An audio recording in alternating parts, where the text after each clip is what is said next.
lugar que é bom pra mim, é onde eu quiser estar. A estrela ainda brilha, ela é quem vai me guiar. Ser guerreira é minha sina, batalhando pra vencer. Tenho voz pra ser ouvida, tenho sonhos pra viver. Não vão mais conseguir me anular, me calar. Ninguém vai me impedir de cantar e lutar. Seja em casa, no campo, na rua ou na praça. Chega de mordaça, agora eu vou falar. Porque eu sou mulher pra fazer acontecer. Eu sou uma delas, são elas por elas, ocupando os espaços de poder.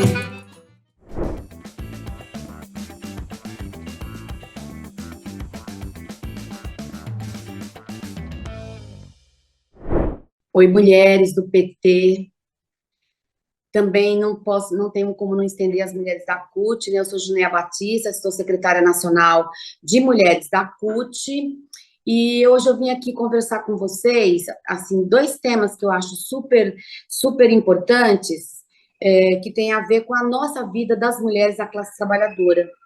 Então, duas coisas que nós, mulheres da CUT, temos trabalhado muito, muito, muito nos últimos tempos, é a questão do combate à violência e assédio no mundo do trabalho.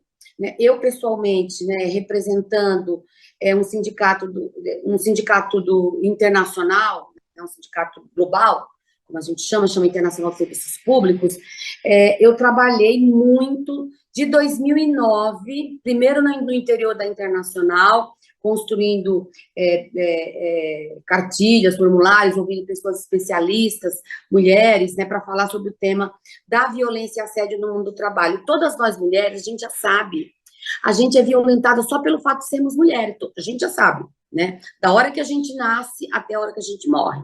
Talvez nos dê um respeitozinho, aí quando está no final da vida, se você chega a ser uma septuagenária ou octogenária. Mas a nossa vida é sempre a coisa de a gente tem que estar o tempo todo se defendendo, né?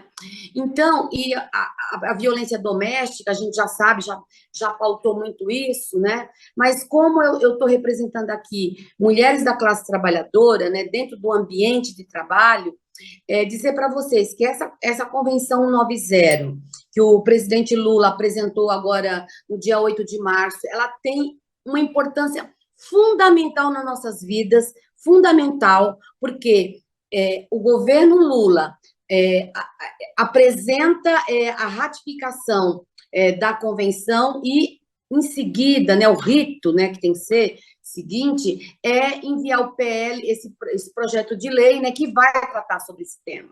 Então, é muito importante que todas as mulheres, todas nós, acompanhemos esse debate quando ele chegar no Congresso Nacional, né? Na segunda parte, eu vou falar sobre o PL da igualdade.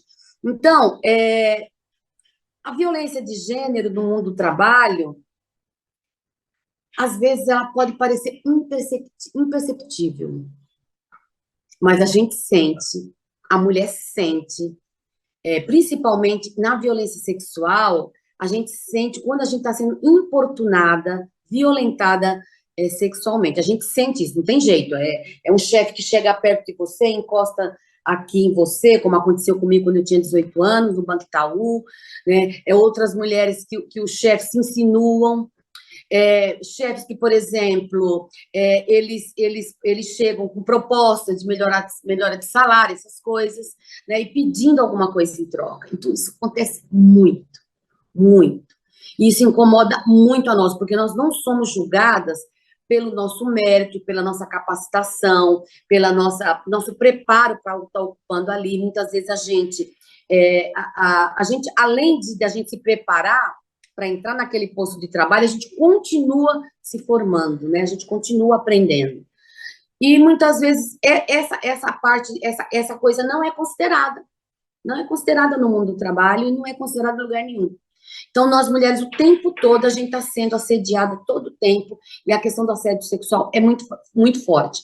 Essa coisa da importunação sexual no mundo do trabalho, ela é muito forte, mas tem um outro assédio que é muito, muito dolorido, que é o assédio moral, que é aquele chefe que grita com você, e aí, quando é o assédio moral, ele é muitas vezes, é,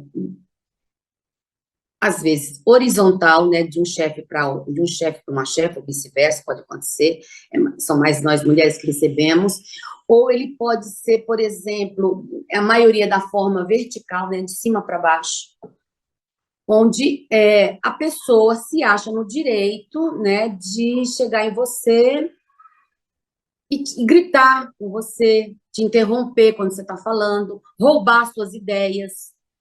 Isso é muito comum, além do mundo do trabalho também, um debate que a gente faz no mundo das mulheres na vida doméstica, que é a questão a questão patrimonial, da violência patrimonial, que tem a ver também conosco mulheres, né? Assim, por que que as mulheres, né, ganham menos que os homens, né? Aí a gente vai tratar daqui a pouco sobre o PL da igualdade.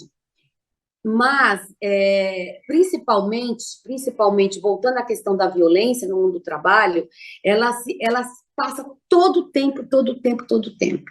Então, como eu estava dizendo, a gente trabalhou isso primeiro na Internacional de Serviços Públicos, depois a gente foi, em 2014, 5 anos depois, a gente conseguiu provocar o OIT, né, de que a gente queria fazer esse debate. 2 anos depois, um ano, não lembro mais, foram tantos anos, nós conseguimos fazer com que a OIT nos ouvisse pessoas especialistas sobre o tema, para ver se isso era possível a gente, então, trazer esse tema para ter uma nova convenção. Foram muitos problemas. Por parte de algumas bancadas de governos, né? Por exemplo, todo o bloco africano, os governos, né, eram contra, países assim, mais fechados como Afeganistão, Irã, Rússia, a gente teve problemas para a gente trabalhar o texto, né?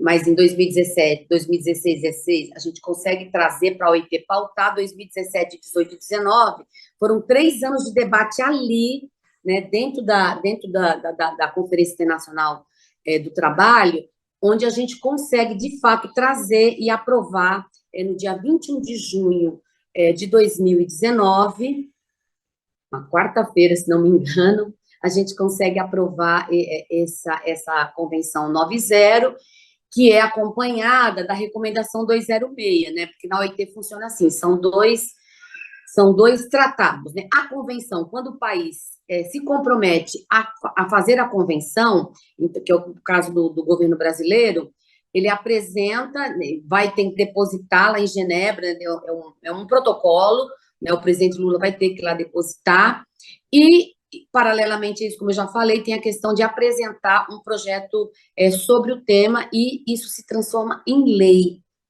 que tem que ser cumprido.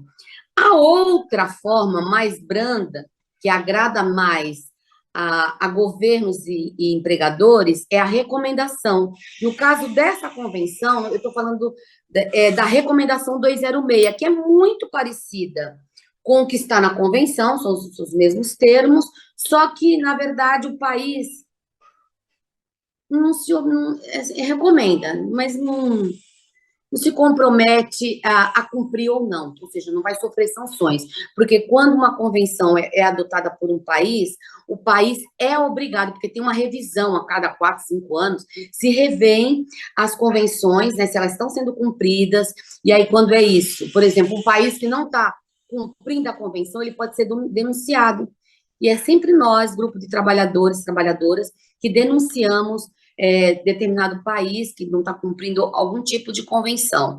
E aí aquele governo daquele país, a gente passa lá 2 semanas debatendo o caso, porque são vários governos, né, então são vários países denunciados por várias convenções, onde a gente debate, aí normalmente os governos pedem um tempo, aí eles falam assim, a gente quer mais 1 ano, 2 anos, para a gente colocar em ordem. Assim funciona lá, né? Então, muitas vezes a gente sabe que para o cumprimento é muito difícil, porque é um tema muito difícil.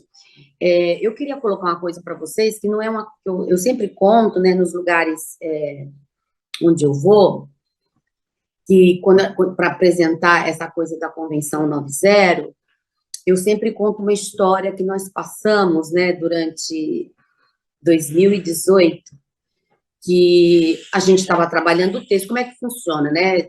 Primeiro, lá os expertos, especialistas trabalham, colocam qual é o tema, depois é feito tipo um rascunho. Esse rascunho é levado para as três esferas, né? Porque a OIT é tripartite, né? Então, vai para governos, empregadores e trabalhadores e trabalhadoras, né?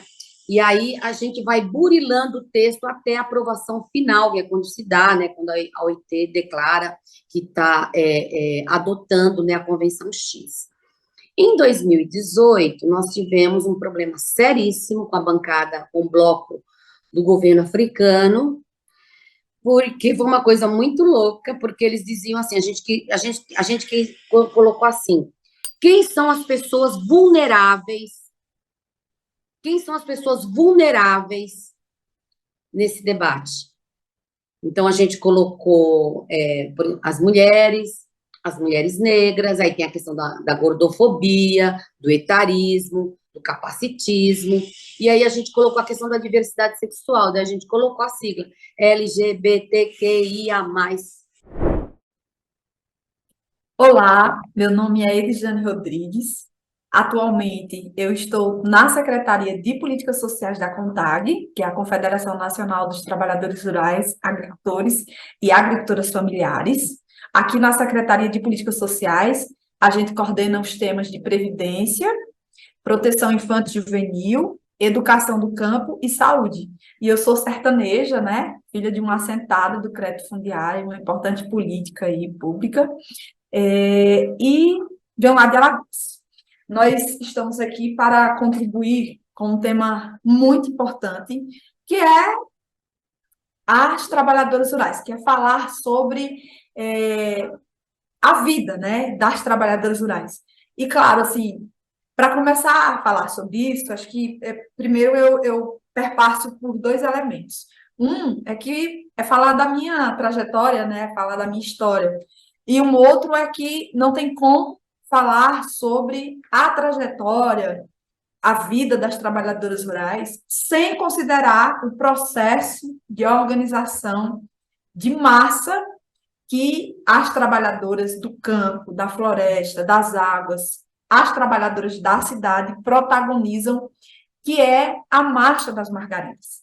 E aí a gente sabe que houveram muitas lutas das agricultoras familiares, das trabalhadoras rurais, a princípio, inclusive, para que o nosso trabalho, o trabalho que a gente desenvolve na terra, o trabalho que a gente desenvolve em nossos lares, fossem reconhecidos como um trabalho produtivo, porque é um trabalho que sempre ficou muito na invisibilidade, né? Então é como se ele não existisse, e como consequência disso é como se nós também não fôssemos trabalhadores rurais. Então, uma das grandes conquistas, ali, meados dos anos 80, foi o nosso reconhecimento enquanto trabalhadores rurais, né? E a partir daí desencadeou uma série de outras lutas por políticas públicas e por condições de vida.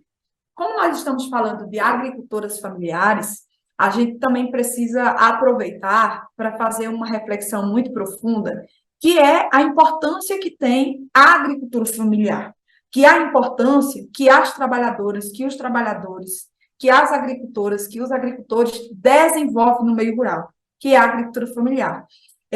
A agricultura familiar, hoje, os dados, né, eles nos mostram que é responsável por 70% dos alimentos que são produzidos e que a gente consome diariamente, né? Então, a agricultura familiar, ela é responsável pela segurança e soberania alimentar do nosso país, e garante, inclusive, uma alimentação saudável. Então, é muito importante sempre pontuar isso para a gente poder perceber que, quando a gente fala em políticas públicas para o meio rural, em garantir possibilidades de viver com dignidade para as mulheres e os homens do campo, como consequência disso, nós estamos falando de algo que importa a todos, todas e todos, não só especificamente aos agricultores e às agricultoras familiares. E é importante também dizer, nesse contexto político, que nesses últimos anos nós vivenciamos tempos muito difíceis, né, de muitas incertezas para nós mulheres. Nós tivemos um governo negacionista, né, um governo que atacou o tempo todo várias políticas públicas para as mulheres. Nós, mulheres, a gente sofreu muito as mazelas desse desgoverno, no sentido justamente dessa desestruturação dessas políticas que são conquistas, que são resultados, sobretudo, especialmente, do processo da Marcha das Margaridas, né, dessas últimas 6 edições da Marcha das Margaridas, mas é também importante dizer que nós resistimos. Acho que essa foi a palavra de ordem, né? A gente atravessou a pandemia, enfim, mas a gente resistiu. E onde quer que nós estejamos, enfim, nos nossos lugares, no nosso dia a dia, no nosso território, na nossa comunidade, no nosso assentamento, no nosso cotidiano, nas nossas lutas, nós estivemos organizadas. E nos somamos nessa importante tarefa crucial que o nosso país passou o ano passado, do processo das eleições, que foi nos posicionarmos frente, né, a tudo que estava em jogo no nosso país, nos posicionarmos a favor de um projeto democrático e popular. E nós, trabalhadoras rurais, nesse processo de organização, de protagonismo, nós fomos muito importantes, né, para decidir os rumos do nosso país. E agora, claro, para a gente, é um momento que a gente fala do esperançar, né? É um momento em que a gente consegue respirar melhor. É um momento que nos acende mais uma vez, né? A esperança, a expectativa de dias melhores. E, claro, sabemos que para isso a gente precisa colaborar também, continuar colaborando com a reconstrução do nosso país. E é com esse sentimento que nós estamos agora nesse processo de construção da 7ª edição, né, da Marcha das Margaridas, que vai acontecer nos dias 15 e 16 de agosto aqui em Brasília, a expectativa de 200 mil mulheres vindas de todos os cantos do nosso país. Nós estamos em um processo permanente de mobilização, de luta. A gente vem fazendo as proposições de novas políticas públicas que dialoguem com essa nova realidade, né? Que dialogue com esse território, que dialogue com esse chão de nós mulheres trabalhadoras rurais em todos os sentidos, e também lutando para reconquistar políticas que, infelizmente, cumpriram um papel importante, estratégico. Poderia até citar, por exemplo, que eu particularmente admiro muito, que é o Programa Nacional de Documentação da Trabalhadora Rural, né? Esse seria um exemplo. O Programa Nacional de Documentação da Trabalhadora Rural foi criado em 2004 pelo Ministério do Desenvolvimento Agrário, com o intuito de garantir a emissão gratuita de documentos civis e trabalhistas, assegurando assim às mulheres atendidas o exercício de seus direitos básicos. Entre 2004 e 2009, o governo federal realizou mais de 2.000 mutirões itinerantes em 2.368 municípios rurais, garantindo a emissão de mais de 1,22 milhões de documentos que beneficiaram em torno de 550 mil mulheres trabalhadoras rurais. E que foram políticas, que foram programas que, infelizmente, nesses últimos anos foram extintos. Nós já tivemos grandes novidades, né, do nosso novo governo, por exemplo, aí o investimento em assistência técnica, com esse olhar para nós mulheres do campo, a própria a valorização do salário mínimo para a gente também é muito importante, né, porque isso diz respeito, inclusive, à renda, né. Eu poderia também citar o novo programa Bolsa Família, porque a gente sabe que esse é um programa muito importante, especialmente para as chefes, para as mães chefes de família, né, e tantas outras políticas que estão aí pautadas e que, com certeza, nos devolvem essa possibilidade da gente viver com dignidade, da gente viver bem, né? E é por isso, inclusive, que a 7ª edição da Marcha das Margaridas, ela traz esse lema, né? Pela reconstrução do Brasil e pelo bem viver. É importante dizer que, nesse momento, nós da CONTAG, nós estamos em um processo de negociação, né? Nós entregamos a pauta do Grito da Terra Brasil, ainda no mês passado, ao governo federal. Estamos agora nesse momento intenso de negociações, perpassando por diversos ministérios, com várias proposições de políticas, de programas. A nossa expectativa é que no final desse mês o nosso presidente possa já nos trazer as respostas. E logo mais, com certeza, nós estaremos entregando a pauta aí da Marcha das Margaridas, que está nesse processo de construção e de elaboração. E para isso, né, esse formato também se dá em um processo intenso e permanente, né, de formação, de capacitação, de debate, de diálogos. A nossa 6ª edição, a nossa 7ª edição da marcha, por exemplo, ela traz 3 eixos, né? 3 eixos políticos, dentre eles o eixo da democracia participativa e soberania popular, poder e participação política das mulheres, vida livre de todas as formas de violência sem racismo e sem sexismo, autonomia e liberdade das mulheres sobre o seu corpo e a sua sexualidade, proteção da natureza com justiça ambiental e climática, autodeterminação dos povos com soberania alimentar, híbrida e energética, democratização do acesso à terra e garantia dos direitos territoriais e dos maretórios, direito de acesso e uso social da biodiversidade e defesa dos bens comuns, vida saudável com agroecologia e segurança alimentar e nutricional, autonomia econômica, inclusão produtiva, trabalho e renda, saúde, previdência e assistência social pública, universal e solidária, educação pública não sexista e antirracista e direito à educação do e no campo, e universalização do acesso à internet e inclusão digital. Percebam que, quando a gente faz a apresentação desses 13 eixos, né, que nos levam aí a marchar em Brasília no mês de agosto, ao mesmo tempo, nós estamos posicionando que projeto é esse que nós queremos.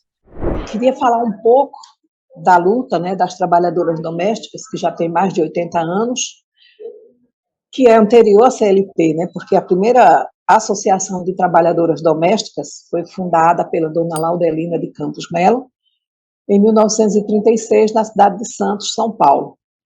E a CLT tem 80 anos, então você imagina que a nossa luta é bem anterior à CLT e nós não fomos incluídas na CLT, né?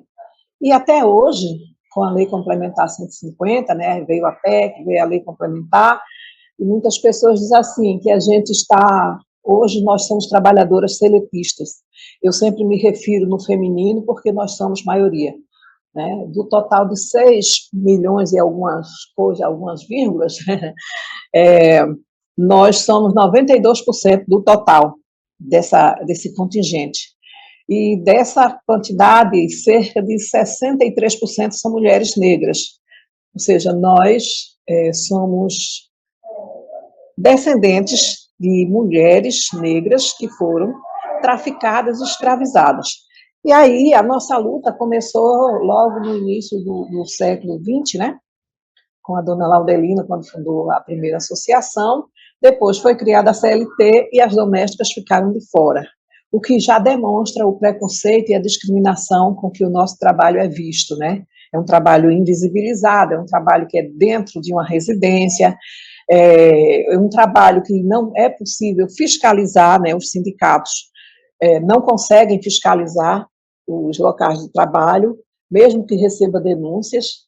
Então, isso a gente tenta, até hoje, lutar contra essa situação. Já na década de 1960, né, houve a expansão dessa luta, chegou aqui à região Nordeste.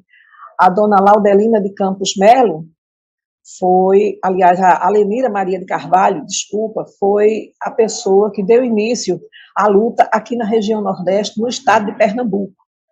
E aí chega a ditadura militar, ela é uma das pessoas que é presa também, né? A dona Laudelina foi, ela também, ela costumava, né, que ela já veio a falecer, que sofreu violência psicológica, não sofreu violência física, sofreu violência psicológica.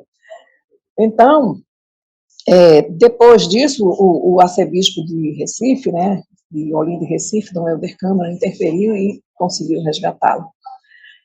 Aí, a gente não podia se organizar em sindicatos, né, trabalhadoras domésticas, trabalhadores rurais, funcionários públicos, só puderam se organizar em sindicatos depois da Constituição de 1988.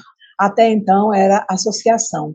E em 1979, foi difícil, né, conseguir 20 trabalhadoras domésticas com carteira assinada para fundar a associação, porque este ano nós temos duas datas importantes para comemorar. A primeira é a aprovação da Lei 5.859, que foi aprovada em dezembro de 1972, entrou em vigor em abril de 1973. Essa lei garantiu a carteira assinada e a inclusão na Previdência Social, sendo que não tinha salário. O salário que era assinado a carteira era combinar. O empregador é que combinava que valor podia pagar e as trabalhadoras, claro, né, aceitavam porque teria carteira assinada.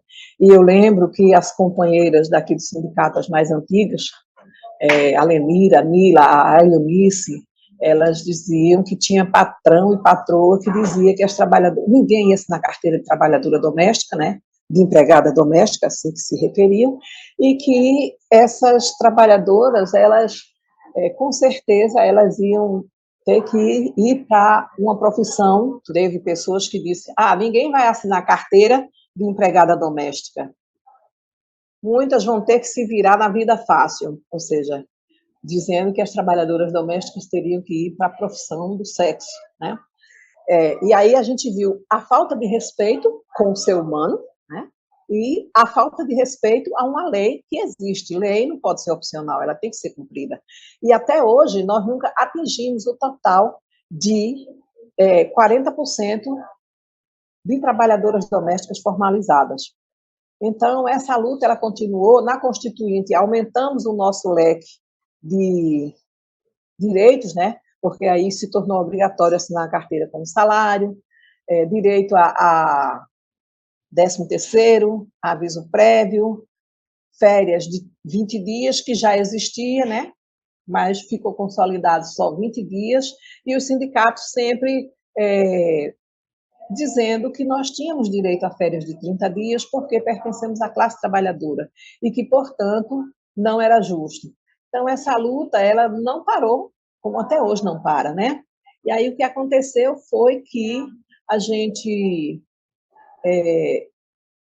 em 2006, sim, antes teve a lei do FGTS opcional, porque no governo FHC eles queriam aprovar o FGTS para as trabalhadoras domésticas, recolhendo apenas 2% sobre o salário. E aí houve toda uma movimentação dos sindicatos, se reuniram e ouviram a categoria que disseram, não, nós não aceitamos só 2%.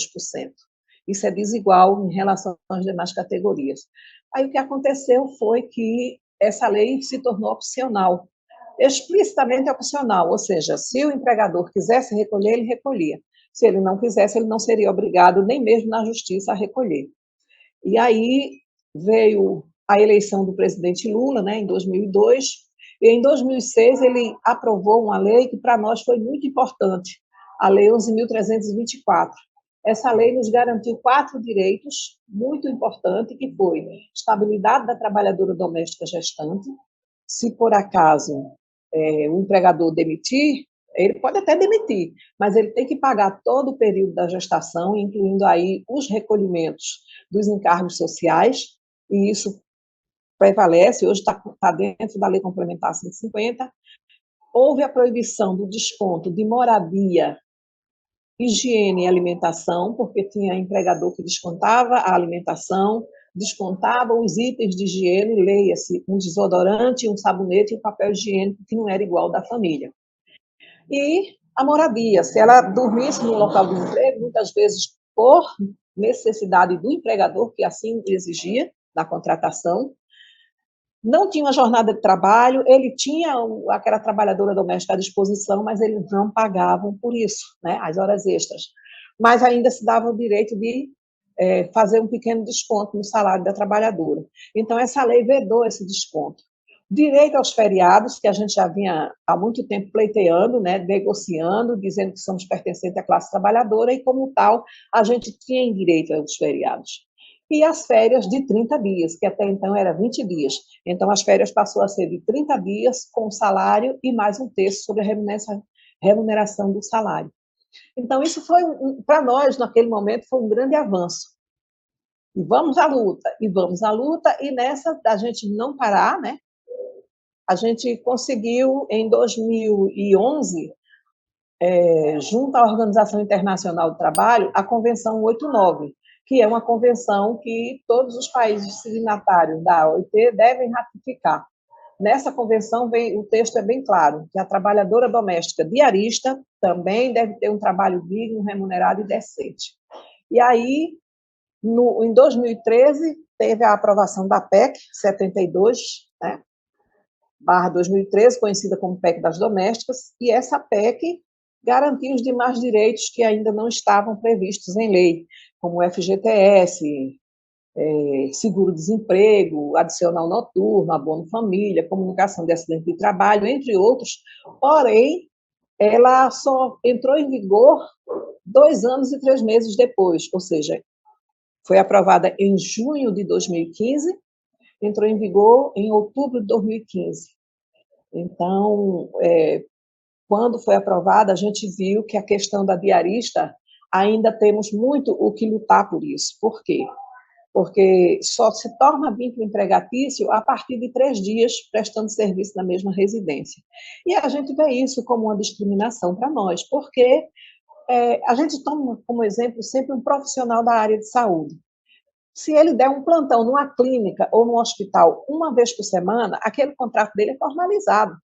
Ele recebe todos os direitos, né, claro, de acordo com o valor do plantão, é recolhido todos os direitos sociais, todos os encargos sociais. E para nós ficou apenas em 3 dias, a partir de 3 dias. Então, essa é uma luta constante, né, da categoria. A questão do seguro-desemprego, que para nós ficou apenas 3 parcelas no valor de um salário. Muitas vezes a trabalhadora tem um contrato de 2.000, 2.500, mas quando ela vai acessar o seguro-desemprego, ela só tem direito a 3 parcelas no valor do salário. E aí, atualmente, né, aí, sim, chega 2016, não é segredo para ninguém, né, o golpe que a presidenta Dilma sofreu, que foi um golpe não só no partido nem na presidenta, foi um golpe no povo brasileiro.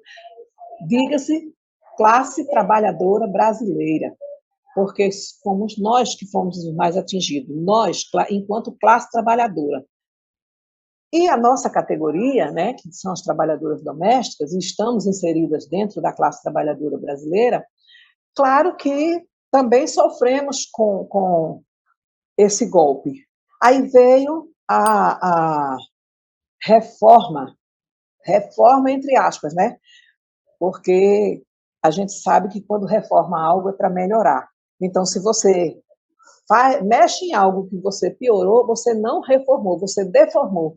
E foi o que aconteceu com a Previdência Social, foi o que aconteceu com as leis trabalhistas, né? Com a CLT. Então, direitos que todos os trabalhadores, de um modo geral, tinham dentro da CLT, muitos saiu, né? Aí tem que ser conhecedora bem da CLT para poder chegar e falar e enumerar todos os desmontes que foram feitos, né?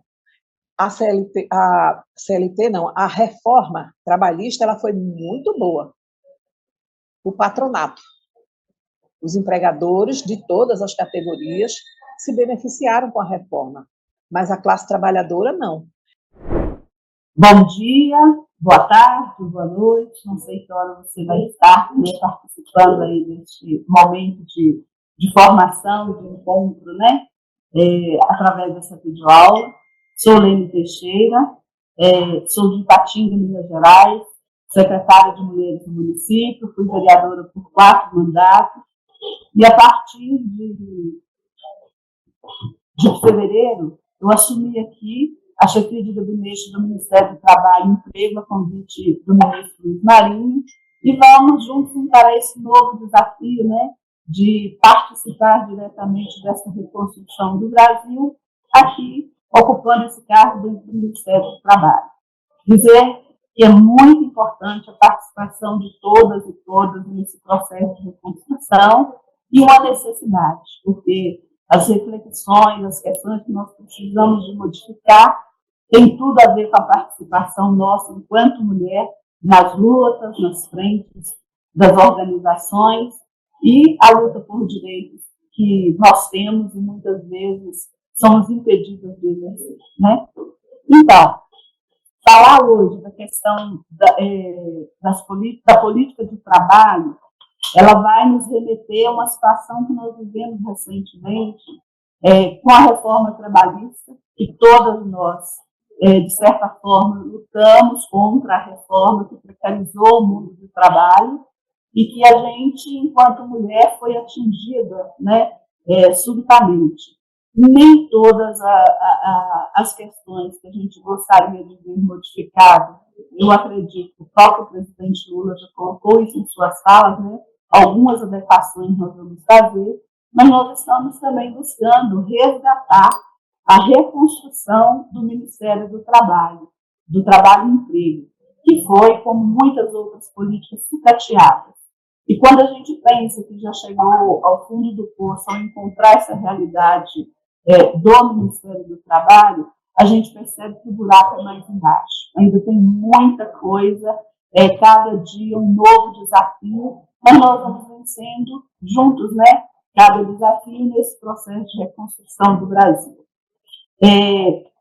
A nível de ministério, nós trabalhamos articulados junto com o Ministério das Mulheres para as entregas que o presidente Lula fez dia 8 de março, da Lei de Equiparação Salarial entre Homens e Mulheres.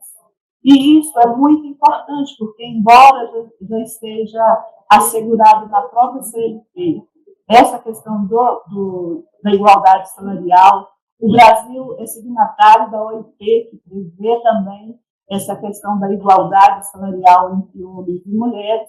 A gente vê que, na prática, a dificuldade que as empresas e a própria sociedade têm para cumprir essa lei.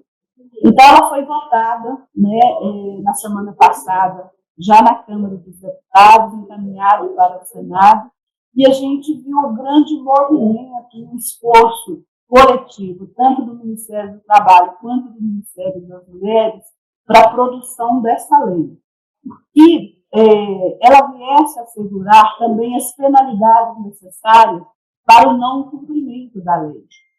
Porque, muitas vezes, se a gente for olhar, a própria Constituição já estabelece, né, direitos iguais, né, entre homens e mulheres, que não pode ter discriminação, mas, na prática, a gente assiste aí, cotidianamente a dificuldade de ver as políticas de igualdade sendo implementadas. Nós estamos também num momento de discussão aqui no Ministério sobre o uso das plataformas, né? Como que nós vamos regulamentar, né, essas plataformas que hoje você tem homens e mulheres que trabalham nos aplicativos, né, uma precarização total, sem nenhuma segurança, sem nenhuma condição de trabalho. Mudou a concepção também de que muitas pessoas se acham empreendedoras por estar trabalhando com o aplicativo, como se ela fosse dona mesmo do seu trabalho, da sua força de trabalho, do seu produto. Mas o patrão hoje é uma plataforma. Como que ela se relaciona com isso? Quais são as alterações que nós vamos precisar de fazer? Nós recebemos a semana passada, por exemplo, uma informação de que os aplicativos para empregada doméstica, a cobrança de 40% do valor Então, em R$ 100, a empregada doméstica tem que pagar para o aplicativo R$ 40. Então, a discussão no mundo do trabalho e a forma como ela tem se organizada hoje é um desafio para todos nós, especialmente para nós mulheres. A questão da política do cuidado, que é uma política que tem um decreto já do presidente Lula, está sendo coordenado pelo Ministério das Mulheres, pelo Ministério da Assistência Social e Combate à Fome, com a participação do Ministério do Trabalho, é uma que tem a ver diretamente com todas nós mulheres. Por quê? Quanto tempo, teve uma pesquisa em 2021, apontando o tempo gasto por mulheres, por homens, nessa política do cuidado. De quem que tem sido essa responsabilidade ao longo da história? Né? Sempre para nós mulheres. Então, nessas discussões todas das políticas que precisamos implementar, o debate nos partidos políticos, nas organizações das mulheres, no convencimento também do movimento sindical, né? Nós precisamos envolver a todos nessas discussões para que possamos ter, de fato, implementado essa política de igualdade, de condições. Por quê? A questão do cuidado, ela sempre foi delegada nas mulheres, mas foi por escolha também, enquanto mulher, que fizemos isso. Como que se dá esse processo hoje da política de cuidado no âmbito econômico? O que você gasta, né? O tempo que você despende para cuidar de uma casa, para cuidar do processo de educação do filho, e isso é responsabilidade de papel sonoro. A questão da parentalidade, da licença maternidade, são temas que têm que vir à tona e nós envolvermos a todos e todas, porque a sociedade patriarcal nos reservou um lugar que é fora, né, que é o ambiente mais doméstico, né, que é o ambiente privado. E, assim como nós falamos que lugar de mulher é onde ela quiser, isso implica também a questão do mundo do trabalho. Nós podemos ocupar qualquer espaço de trabalho, em qualquer nível de profissão, essa escolha ela tem que ser da mulher consciente da sua capacidade, do seu dever também, do seu direito de produzir as riquezas desse país e participar ativamente delas. Por isso, lutar pela questão da igualdade salarial e ter isso enquanto política pública é fundamental, porque nós temos também que desenvolver os mecanismos para assegurar esse direito. Então, a reforma trabalhista, é claro que é evidente que ela trouxe consequências gravíssimas para toda a população brasileira. Inclusive a questão da precarização do trabalho, seja para homem ou para mulher. Mas ela trouxe ainda também um elemento que a nós, mulheres, ainda causou mais prejuízo, que é a questão do trabalho na área insalubre, né, para mulheres e gestantes. E vários outros itens que nós poderíamos dizer. A reforma da Previdência, o que ela causou? Muita gente perde a perspectiva de aposentadoria. E são reformas que vieram e que dificilmente, neste momento, nós temos condições políticas ou ambiente que nos permita fazer essas alterações também no Congresso. É evidente que, durante a campanha, o próprio presidente Lula disse que não faria uma reforma trabalhista, mas que alguns pontos precisariam ser adequados. Esse debate, nós, enquanto mulheres militantes, precisamos de encarar juntos para causar na sociedade essa movimentação necessária, o trabalho de mobilização, para dizer quais são essas alterações e como nós podemos articular força suficiente no Congresso para que elas aconteçam. Então, como a política do Ministério do Trabalho hoje é a defesa, né, do trabalho decente, né, nós vamos estar lutando para que não haja tanto processo de fiscalização para você libertar pessoas com trabalho análogo a trabalho escravo. Isso porque a sociedade se mobilizar e ter consciência de que isso causa uma vergonha a todos nós, que é impossível você permitindo dentro do Brasil tanto trabalho análogo a trabalho escravo dentro dessa nossa sociedade, você não vai precisar, não é o trabalho de fiscalização atuando, mas é o trabalho de conscientização para que isso não aconteça, é não permitir que isso aconteça.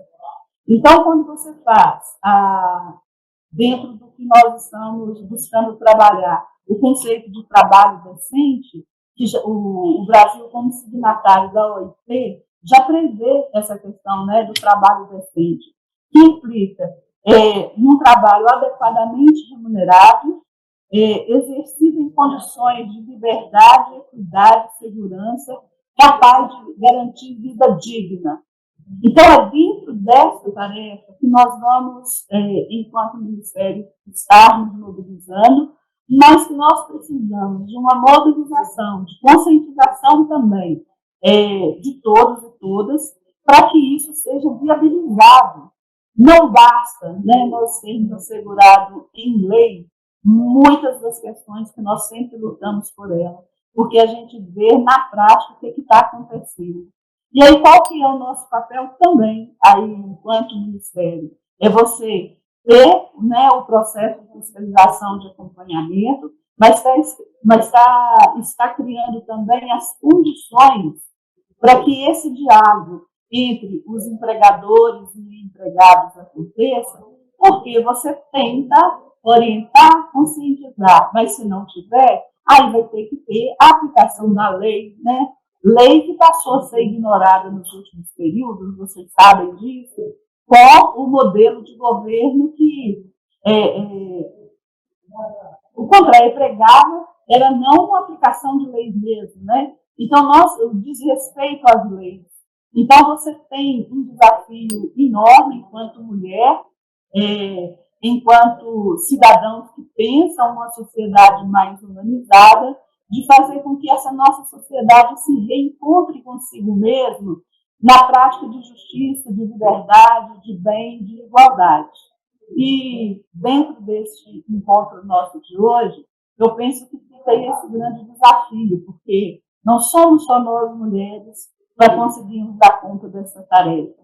É chamarmos mesmo o movimento sindical, é fazer essa discussão também dentro das igrejas, nas associações, no clube de serviço, voltar a ter a prática do diálogo que a gente sempre valorizou tanto, para que a gente consiga, de fato, superar esse momento e assegurar que dentro desse processo de reconstrução do Brasil, nós sejamos capazes de retomar políticas importantes e estratégicas que ao longo dos mandatos Lula e Dilma demos conta de construir, mas fazer com que avance mais também em termos de consciência, de participação.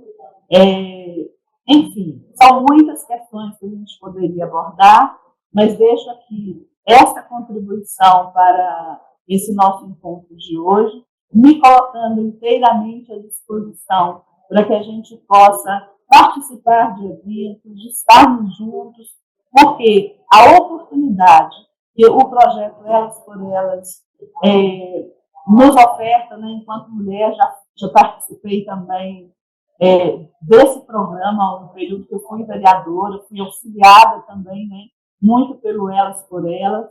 É uma oportunidade de todas nós debatermos essas políticas para que, quando nós chegarmos em qualquer espaço de poder, quando estivermos como vereadora, como prefeita, como deputada, como senadora, a gente seja capaz também de trazer essas políticas que nos são tão caras e assegurar, na prática, a execução das mesmas.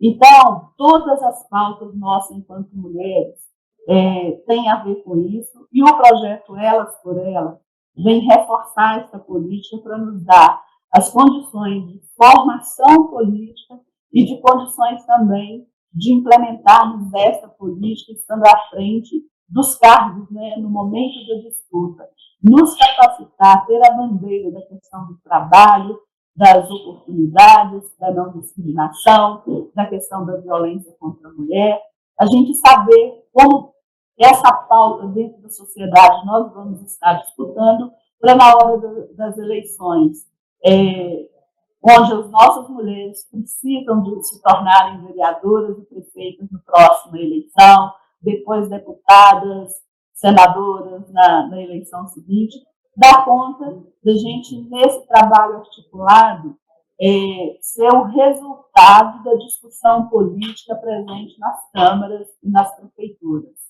Então, cada município enfrenta a sua dificuldade, né? Então, esse momento de você pensar junto, com a sua comunidade local, com os grupos de apoiadoras ou de articuladoras das próprias pré-candidaturas, né, no momento da pré-campanha, a gente ser capaz de constituir programa de governo que tenha em sintonia, programa de governo ou de proposta de mandato, que seja em sintonia com essas questões macro que nós precisamos de enfrentar. E a reflexão começa mesmo no município, de ver qual que é a realidade de trabalho a nível local. Quais são as oportunidades que nós, mulheres, temos de, nas empresas ou em qualquer lugar, levar essa pauta da igualdade de trabalho, de salário, de oportunidade. Né? Tudo que nós precisamos de estar juntos. Então, neste processo, é um convite que eu deixo aqui, né, neste nosso encontro de hoje, e temos muitos desafios ainda pela frente, mas eu acredito que iremos superar com maior participação de todas neste processo. Um grande abraço e que a gente possa se encontrar brevemente nas nossas lutas cotidianas aí e poder comemorar resultados positivos que nós já estamos vendo acontecendo no governo do presidente Lula, no governo que nós lutamos tanto e tanto para reconstruir. Um grande abraço.